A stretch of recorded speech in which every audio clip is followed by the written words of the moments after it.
नमस्कार, ESPN 9 news आप देख रहे हैं। उत्तराखंड विधानसभा में आज से यूनिफॉर्म सिविल कोड बिल पर बहस शुरू हो रही है। इस बीच मुस्लिम संगठनों ने इस बिल का विरोध करना शुरू कर दिया है। देहरादून में इस बिल के खिलाफ प्रदर्शन भी हुआ। जमीयती उलेमाए हिंद ने कहा है कि मुसलमान ऐसा कोई भी कानून नहीं मानेंगे जो शरीयत के खिलाफ हो।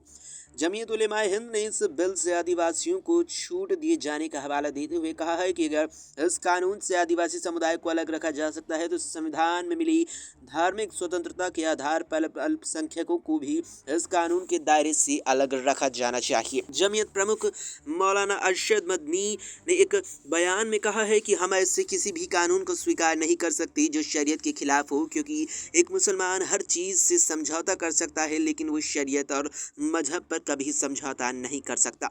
उन्होंने कहा कि उत्तराखंड में यूसीसी बिल पेश किया गया है और अनुसूचित जनजातियों को इस प्रस्तावित कानून से छूट दी गई है। मदनी ने सवाल उठाया है कि अगर संविधान की एक धारा के तहत अनुसूचित जनजातियों को इस कानून के दायरे से बाहर रखा जा सकता है तो नागरिकों के मौलिक अधिकारों को मान्यता देते हुए संविधान की धारा 25 और 26 के तहत मुसलमानों को धार्मिक स्वतंत्रता क्यों नहीं दी जा सकती।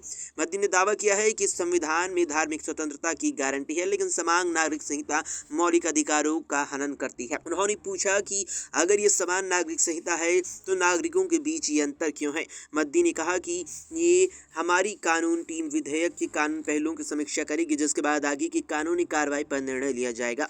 मदनी ने कहा कि सवाल मुसलमानों के पर्सनल लॉ का नहीं बल्कि देश के धर्मनिरपेक्ष संविधान को अशिक्षित रखने का है। उन्होंने सवाल किया कि जब पूरे देश में नागरिक कानून एक जैसा नहीं है तो वे पूरे देश में एक पारिवारिक कानून लागू करने पर क्यों जोर देते हैं।